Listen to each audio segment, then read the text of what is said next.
Tiempo de análisis reposado que desarrollamos con la ayuda de Luis Garbía, profesor de ICADE, director de su máster de riesgos financieros. Luis, bienvenido, buenas tardes. Buenas tardes, Rafa. Sobre todo la parte esa de reposada me sorprende, pero lo consigues. O sea... Hombre, somos dos, hay mucho tiempo para tocar con tranquilidad los asuntos más relevantes. Fíjate, y uno claramente a futuro, porque además no somos adivinos, pero podemos, porque hay otros elementos a tener en cuenta previos, sobre la marcha de la economía española. El Banco de España publica a la 1, o sea, en apenas 24 minutitos, algo menos, su informe sobre nuestra economía, sobre sus fortalezas y debilidades, sobre cómo estamos. No lo sabemos lo que cuenta, pero sí sabemos que ayer Bruselas nos dijo que vamos a crecer este año un 2,6%, que esa cifra es mucho mejor de la que tienen otros socios, y me llamó mucho la atención que dijera que la demanda interna iba a compensar el deterioro exterior.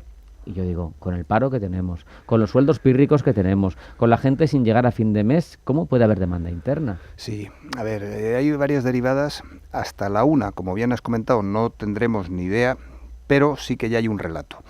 Y tenemos cierta tendencia a pensar que lo que nos ocurre en España con Pedro Sánchez o con nuestros gobiernos, la fragilidad que vivimos en España, es algo solo nuestro, pero si miramos a Portugal, si miramos a Rumanía, vemos a Estados Unidos, vemos como los problemas nacionales se trasladan.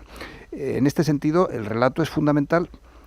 ¿Y cuál es el relato? Pues que es un relato que venimos trasladando en la tertulia desde hace mucho tiempo, durante la pandemia. Lo voy a resumir y hacerlo mucho más largo, mucho más largo temporalmente. Durante la pandemia nos fue peor que a otras economías de la periferia por nuestra dependencia del sector servicios, y ahora es justo lo contrario. Tenemos una situación, está Alemania y Francia con dificultades estructurales, y las bajadas de tipos, los aranceles que está poniendo Trump a las exportaciones, que a los servicios no les afecta, pues al final, como dirían ahora, ni tan mal en relación con la foto. Esto es un relato que, como bien has comentado, nos han comprado desde Europa. Ursula von der Leyen ya lo ha adelantado, y me da la sensación de que coincidirá. O sea, por un lado, la parte del crecimiento tirará, y aunque el déficit en cuanto a números lo tengamos controlado, pues estaremos probablemente por debajo del 3%. Desde Europa ya nos han comentado que vamos a estar por debajo del 3%. La realidad, porque la realidad es tozuda, una cosa es el relato y otra es la realidad, es que estamos en récord de recaudación, y si seguimos manteniendo ese 3% es porque tenemos la deuda pública, el gasto disparado, el gasto sin controlar, por mucho que el déficit entre en el canon. Y vuelvo al principio de lo que comentaba, es una situación que en España es complicada, pero en Francia y en Alemania todavía es más complicada, y si me apuras, Rafa, en Estados Unidos también. De eso vamos a hablar luego, pero quiero ahondar en España por una derivada en torno a lo que has mencionado. Nos compra el relato Europa, no lo dudo, pero el próximo desembolso de NextGen va a llegar amputado porque no hemos cumplido ciertas reformas que tenían que salir. Y lo que me preocupa más no es tanto ese próximo paquete de ayuda de los NextGen, sino que ya han anticipado, hoy lo leía, que la próxima tanda de presupuestos, se hace el presupuesto europeo 28-34, es el próximo que toca, del 28 al 34, quieren incorporar esta fórmula. Es decir, el dinero que se te va a dar desde Europa, no ya en fondos excepcionales, va a tener esta misma dinámica. Te lo doy si te comprometes a ciertas reformas. Si no las ejecutas, no te lo doy o te doy menos. Sí, y luego está la ejecución de esos fondos. Si al final seguimos con la parte del relato. O sea, desde Europa nos prometen, nos van a dar unos fondos, nosotros desde España vendemos los fondos cuando nos los adjudican, y luego a quién, que se note la ironía con la que estoy hablando, por favor, ¿a quién le importa la ejecución? O sea, da igual. Y sigo hablando con ironía, por favor, que no se me malinterprete, da igual. Al final desde Europa nos están adjudicando unos fondos que eran NextGen por la pandemia, que antes eran los fondos FEDER, luego serán los de la defensa, o sea, y luego a saber pues que si las nucleares o fondos para el apagón o fondos para la Dana, vete tú a saber lo que... La realidad es que nos adjudican, venden nuestros políticos grandes cantidades, y a la hora de la verdad, a la hora no de la adjudicación sino de la ejecución, me da pena decirlo, y vuelvo a insistir que es con ironía, ¿qué más da? ¿A quién le importa? Y la realidad es que mientras yo tenga aseguradas las siguientes elecciones, pues si gasto más de la cuenta, si no controlo los presupuestos, pues ¿qué más da? Y en este sentido, insisto en lo que comentaba antes. Estoy hablando de España, pero también el doge famoso, Elon Musk, que iba a cambiar el mundo, ¿qué más da? O sea, él ha vuelto a Tesla, y ese ¿qué más da? Desde la política fiscal me preocupa mucho, que afecta a España. En Francia están peor, en Alemania empiezan a contagiarse también, pero en Estados Unidos tampoco levantan cabeza, ¿no creas, Rafa? En Estados Unidos tienen 30 y tantos billones de dólares de deuda, bastante más que el 100% del PIB. Ha llegado Moody's y les ha recortado el rating. Scott Bessent ha dicho que esto es un indicador rezagado, que no le preocupa lo más mínimo, que él no coincide demasiado con Larry Summers, pero que ya lo dijo Summers en 2011 y que esto es un indicador rezagado, que no habla de futuro, que habla de lo que dejaron como legado desde la administración anterior. Sí, pero el hecho es que el bono a 30 años ha tocado el 5%, hace unos minutos lo estaba viendo en CNBC en el 4,89%, de tal manera que para un país que tiene en la primera mitad de este año unos vencimientos de 9 trillions y que paga por intereses de la deuda $1 billón al año, igual no es para hablar con esa suficiencia, no lo sé. El 40% de la deuda de los países de la OCDE, estoy hablando de todos, en Estados Unidos en concreto también, se refinancia en 2027. O sea, antes de 2027. O sea, tenemos un tema con la deuda, por un lado, una bola de nieve que no para de crecer, pero que esa bola de nieve, el 40% de esa bola de nieve ya no es a tan largo plazo, sino su vencimiento es a corto plazo. Vuelvo a jugar con el recurso del que más da anterior, y en este caso Scott Bessent, pues como diría nuestro presidente, sujétame el cubata. Al final, Moody's sí, a ver, es un indicador tardío porque Fitch y Standard & Poor's ya en 2008 y en 2011 ya descontaron, o sea, ya bajaron el rating y la calificación. El Titanic se ha chocado contra el iceberg. Y ahora, pues es que el agua estamos 3 metros sumergidos o 5 metros sumergidos. Pues es que estamos a 5 y no estamos a 3. Pues es un indicador tardío. La realidad es que efectivamente es un indicador tardío. ¿Y dónde estará el nivel del agua? Me refiero, ¿cómo estará la situación de Estados Unidos para que le quiten hierro a un downgrade en el rating? Que efectivamente... Ya son las 3 grandes, eso las que lo han hecho. Y acordémonos que Lehman, por ponernos, Lehman 3 días antes del 14 de septiembre, en el cual presenta su bancarrota, tenía la máxima calificación crediticia. Por lo tanto, efectivamente son indicadores tardíos las agencias de rating, y en algún momento el barco ya se ha hundido y siguen indicando que el barco flota. O sea, la situación de Estados Unidos es complicada, la deuda pública es, no sé si insostenible, pero para sostenerla habría que hacer una serie de recortes tipo Milei, lo de la motosierra y tal, que el que en teoría se iba a encargar de hacerlos, que era Elon Musk con el Doge, ya ni está ni se le espera, Rafa. Y a todo esto tenemos a la Fed, no solo con su primera espada, diciendo que no se puede hacer lo que pide Trump, al menos con los tiempos que pide Trump. El último en hablar y decirlo ha sido el presidente de la Fed de Atlanta, Raphael Bostic, que ha dicho, bueno, pues que me preocupan muchas variables de nuestra economía, no es el momento de bajar ahora mismo. Pero no tanto esa cuestión de la que hemos hablado en más ocasiones, sino los grandes grupos empresariales propios estadounidenses, ¿cómo lo están afrontando? Veíamos hace nada a Walmart jugar con las etiquetas y expresar y enseñarle a los consumidores estadounidenses el precio antes de las medidas de Trump y el precio después. Y esto generaba automáticamente una respuesta virulenta en Truth, o como se diga en la red social de Trump, diciendo que Walmart había ganado millones a las puertas, que tenía que comerse ahora los aranceles. Y hoy ha salido Home Depot y además de presentar sus resultados ha dicho, yo no voy a imputar el exceso de coste. Es curioso, ¿no? Porque cada uno opta o por estar a buenas con quien manda o por plantearle un pulso. ¿Cómo se parece esos ataques furibundos a Walmart a los que se realizan en España Mercadona? O sea, al final, ¿cómo los extremos de la polarización acaban tocándose? A mí cada vez me cuesta más encontrar diferencias entre la demagogia que se hace a un lado del Atlántico y la que se hace al otro lado del Atlántico. Los paralelismos que veo son brutales. Por un lado, los grandes grupos, y no solo los industriales de toda la vida, pues los del Russell, por ejemplo, sino también los grandes grupos tecnológicos. Apple se quería ir a India primero, ahora parece que está echando marcha atrás. Es que le han tirado de las orejas. Totalmente. Amazon 3/4 de lo mismo. Tesla no levanta cabeza con Elon Musk. Google está con el antimonopolio asomando. Y frente a estos grandes grupos, que la situación se complica, el Titanic que he comentado antes que se está hundiendo, y los pasajeros del Titanic, pues evidentemente empiezan a tener algo de nerviosismo por ser suave. Me gusta, volviendo para atrás, la actitud de los diferentes presidentes de la FED y de Jerome Powell en concreto, y compararla con China, porque es hasta puede llegar a ser... Ha bajado tipos hoy un poquito, creo que están en el 3%.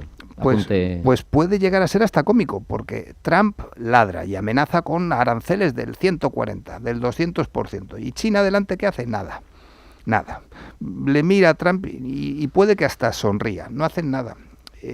Luego Trump sigue amenazando y vale, sube un poquito los aranceles, pero al final tanto China como Jerome Powell, desde que Trump gobierna, no han hecho nada. No han hecho nada y van a ser los dos indiscutibles ganadores cada uno de sus partidas. Porque mientras que la administración Trump, desde el punto de vista de la política fiscal, está haciendo aguas, pues la política monetaria, lo comentaba antes en otro ejemplo, ni tan mal.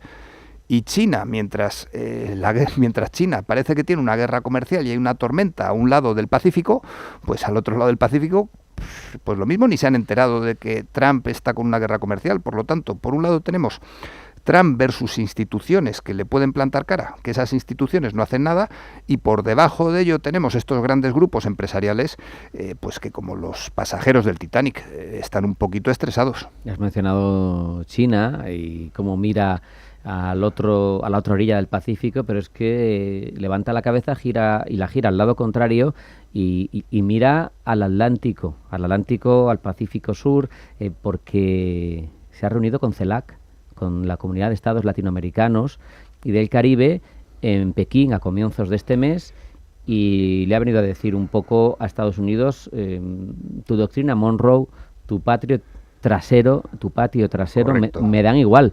Yo voy a seguir invirtiendo a tope en esos países a los que, por otra parte, les interesa y que, por tanto, juegan a dos bandas.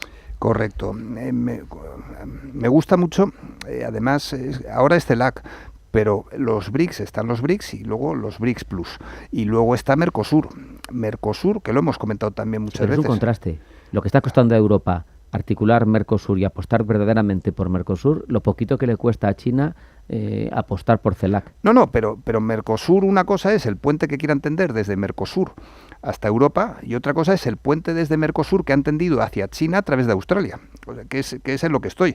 O sea, que a nosotros, al G7 o a los que estamos cerca de los del G7, nos cuesta muchísimo mover cualquier cosa, tenemos una inercia brutal y lo mismo, un poquito de sobrepeso. Y en cambio China, por un lado con CELAC, pero por otro lado me voy más atrás en el tiempo, la nueva ruta de la seda y cómo se han adueñado de toda África. O sea, al final China chasquea los dedos y pensando en Entebbe, en el aeropuerto, ¿cómo les conquista China? Pues diciendo, no te preocupes, o pensando en Etiopía y en la salida al mar, en el puerto de Etiopía, no te preocupes, yo te doy infraestructura para que tú, esto es lo de, no les des peces, enséñales a pescar. Pues no te preocupes, te compro la flota pesquera entera. África construye con eso, ¿y qué está haciendo ahora con CELAC, con Iberoamérica, con Latinoamérica, metiendo también a Brasil, todos los BRICS? Pues lo mismo que ha hecho con África. Mientras que Estados Unidos amenaza a todo el planeta con una guerra arancelaria, China lo que está haciendo es dar facilidades a todo el mundo. ¿Y tú, Rafa, con quién te irías? ¿Con alguien que te pone una pistola en la cabeza o con alguien que te abre su casa, te invita a entrar y te dice no te preocupes, no te va a faltar de nada? Pues yo creo que la respuesta es bastante obvia. Quiero cambiar de asunto radicalmente, que tenemos los últimos 10 minutos. Informe de la Organización Internacional del Trabajo. Cerca de 900 millones de empleos en todo el planeta, 1 de cada 4, están expuestos de una forma o de otra a la inteligencia artificial, que tanto me suena. Tanto te gusta. Y dice que un 3,3% corre riesgo de automatización. Pero, en concreto, ese informe de la OIT lo que nos dice es que esos ratios crecen, y crecen de forma importante, en Europa. en Europa sería un tercio y sería casi un 7% el total de trabajos que podrían ser fácilmente sustituidos por la inteligencia artificial. Volvemos a la misma. Sé que vamos a repetir mensajes porque yo creo que es lo que toca, pero ¿cómo con un escenario así se puede no tener miedo? A ver, si partes si me haces esa pregunta, entonces te digo, eres libre de ser europeo, de tener miedo, métete debajo de la mesa y no salgas. Eso es lo que muchos de nuestros compatriotas europeos, es la decisión que han tomado, la del miedo. Muchos, bueno, no me voy a ver europeo por europeo, pero yo entiendo que hay funcionarios que están acomodados, que además han tenido que estudiar 200 temas para preparar unas oposiciones y llega ChatGPT y son malos. Me voy más cerquita, los profesores. Tú llevas 20 años dando la misma asignatura, aparece ChatGPT y ¿qué es lo fácil? Pues echarle la culpa al alumno. Usan GPT, usan la inteligencia artificial y es malo. ¿La realidad cuál es? La realidad es que tú acabas de hablar de miedo. Yo no lo veo así, Rafa. Es la gran oportunidad que tenemos todos delante de nosotros. Y es una tecnología que democratiza de forma brutal y salvaje el acceso al conocimiento. Es como Internet, pero a lo bestia. O sea, ¿Internet tiene algún peligro? Pues muchos. ¿Por qué? Porque si no sabes usarlo, pues es lo de los boomers que a mí de pequeño mis padres me decían lo de cuidado cuando vayas por la calle y yo soy ahora a ellos los que les tengo que aconsejar de las cookies. Al final todos tenemos, o sea, lo de la educación financiera, la educación tecnológica, tenemos que tener cuidado con el uso de la tecnología que hacemos. Pero, dicho lo cual, la tecnología, la inteligencia artificial es brutal. ¿Y el riesgo cuál es? Que nos facilita tanto la vida que nos podemos acabar convirtiendo, a mí hay una palabra que me gusta mucho que es semoviente, o sea que es gente que no se mueve, gente que parece más una farola o un ladrillo. Pues desde Europa muchos de nosotros, muchos europeos se van, o la propia Europa, si no se lo mira, se va a convertir en un semoviente, y desde China, si nos metemos en la educación, que en China ya lo están empezando a adoptar, porque la inteligencia artificial es un motor, pero solo con un motor no vas a ningún sitio. También necesitas articular la memoria, las referencias, necesitas gestionar la información de otra forma. Eso de que perdemos el hilo y ya no nos acordamos de las cosas, pues hay herramientas para, según vamos funcionando a la velocidad de la inteligencia artificial, ir metiendo esos pensamientos en cajitas y tenerlo todo ordenado. El problema de la inteligencia artificial, Rafa, es que la gente busca la siguiente inteligencia artificial que haga la locura. No, tenemos que cambiar nosotros nuestra forma de pensar y de relacionarnos con la tecnología. Yo ayer empecé a hacer una cosilla que yo escribía hasta ahora con los 2 dedos. Pues ayer empecé a mecanografiar con 47 años. Me siento como si estuviera aprendiendo a escribir. Pues ese tipo de esfuerzos que nos facilita la vida es lo que tenemos que empezar a meter en nuestro día a día. Me puse a mecanografiar y cuando me di cuenta, a los 10 minutos 20, me di cuenta de que sabía mucho más de lo que yo pensaba y de que si sigo las próximas semanas haciendo ejercicios, pues dentro de un par de semanas voy a saber escribir como escribe la gente que sabe escribir. Pues son pequeños saltos, en mi caso es el aprender a mecanografiar. Puede que haya gente que se tenga que enfrentar por primera vez a un ordenador. Puede que haya gente que sepa manejar ordenadores que lo que tenga que hacer es abrir GPT. Es dar un pasito más. Tú te pones en GPT, le das un poquito de información sobre ti, le dices que te haga un par de preguntas y luego le dices ¿qué necesito para mejorar? Y el informe que te va a dar GPT, pues hace 3 años, 4 años, te cobraría una consultora unos 30.000 euros por ese informe que te está dando GPT y la calidad del informe de GPT va a ser mejor que el de cualquier... Pues esto es lo que tenemos, esa es la realidad, Rafa. ¿Has visto Wall-E? Sí. ¿Y sabes cómo acaba?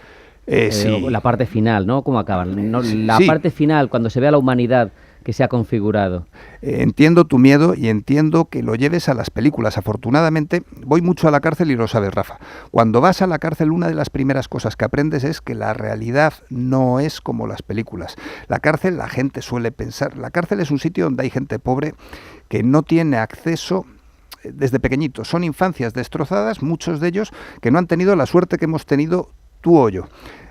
Al final, la realidad no tiene que ver con las películas. He visto también Terminator, que ahí hay una inteligencia artificial que se come el mundo. Rafa, gracias a la tecnología vivimos estupendamente y el problema es que también gracias a la tecnología nuestros políticos disponen ahora de una riqueza que ni en sus mejores tiempos habían soñado con tener y se la estamos regalando. es una vergüenza, pero no por nuestra parte, sino por la de los políticos, que siguen, eso sí que siguen en el siglo XVIII. ¿La cuántica se va a cargar a las criptos? Hoy te ha dado por la ciencia ficción. Bueno, al final... son cuestiones que están ahí, que están en el debate, que están justificadas o no, pero sabemos que la encriptación tradicional, basada en esas 128... sí, de 256. O sea, el SA256, que al final, a ver... pero la cuántica se lo puede vulnerar. A ver, el Bitcoin es una gota en un desierto enorme que se llama Internet. Yo llevo hablando del Bitcoin, yo creo que soy de los primeros tertulianos, te pregunto, Rafa, que han ¿Seguro? estado... el que más ha dado la matraca, sí, especialmente entre 2017 y 2020. Pero el Bitcoin es una gota de agua en mitad del océano, no es el Bitcoin, o sea, este es el dedo, o sea, te estoy señalando la luna y la luna se llama, por un lado, Internet y por otro lado se llama inteligencia artificial. El Bitcoin es una forma que permite gestionar valor, que entre tú y yo, que si desapareciera el Bitcoin, pues habría gente que perdería mucho dinero, pero ni tan mal. El problema, Rafa, es que si me dices, ¿qué va a desaparecer antes? ¿Lo de la deuda pública que hablábamos al principio o el Bitcoin? Pues yo creo que antes estalla en 2027 el 40% de refinanciaciones de países que el Bitcoin, que yo creo que pues un par de décadas le echo. Al final esto es una carrera de a ver quién llega vivo más tiempo. Y el Bitcoin, pues, compárame el sistema de pensiones español con el Bitcoin. Ahí bueno, lo tengo fácil. Pues eso. Porque la viabilidad... O el sistema educativo español con el Bitcoin. O el Partido Popular, Socialista, Podemos, cualquiera de los partidos que tenemos con el Bitcoin. Pues yo tengo bastante. Ahí ya tengo yo más dudas. Dicen en Cuba que hay que tener fe. Desde Cuba es familia en el extranjero. Pues en este sentido hay que tener fe que ese extranjero del sistema oficial pues son las criptos y es saber cómo funciona esto de la inteligencia artificial, porque tengo bastante más fe en todo lo que es cripto y en todo lo que es digital que en todo lo que tristemente es oficial, y yo formo parte como ello como profesor universitario. Más que interesante, lo que pasa es que el afán volviendo un poco a unos argumentos que dabas al principio, por estar en máximos de recaudación y por seguir, hace que por mucho token, por mucho anonimato, por mucha cripto que haya, se estén buscando los mecanismos para tenerte controlado igual. Por lo tanto, quienes están en ese poder, quienes están ahí, yo no creo que se vayan. Hay dos elementos que convergen, además hay dos cosas que son infinitas. Una es la ambición y otra cosa es la estupidez. Eso, por mucha tecnología que tenemos, contra la ambición y contra la estupidez es difícil combatir. Pues en el caso de nuestra clase política me da la sensación de que convergen ambos a una velocidad tremenda, Rafa. Veremos cómo escapamos, pero ahí hay mucha tela que cortar, sobre todo en cuestión de libertades individuales e incluso civiles, si me apuras. Totalmente. Pero en cualquier caso ya veremos cómo se va legislando y si hay check and balances o no los hay, y si hay división de poderes o si, como se dijo aquí en España en los 80, Montesquieu había muerto. Luis Garbía, profesor de ICADE, muchas gracias, un fuerte abrazo. Me dejas mucha miel en los labios, ¿eh? Eso es lo mejor, para así tener ganas de volver. Nos vamos a ir al boletín de la 1 de la tarde, el que presenta Blanca del Tronco, no se lo pierdan. Luego nos queda toda una hora de entrevistas aquí a media sesión en Radio Intereconomía, no se vayan.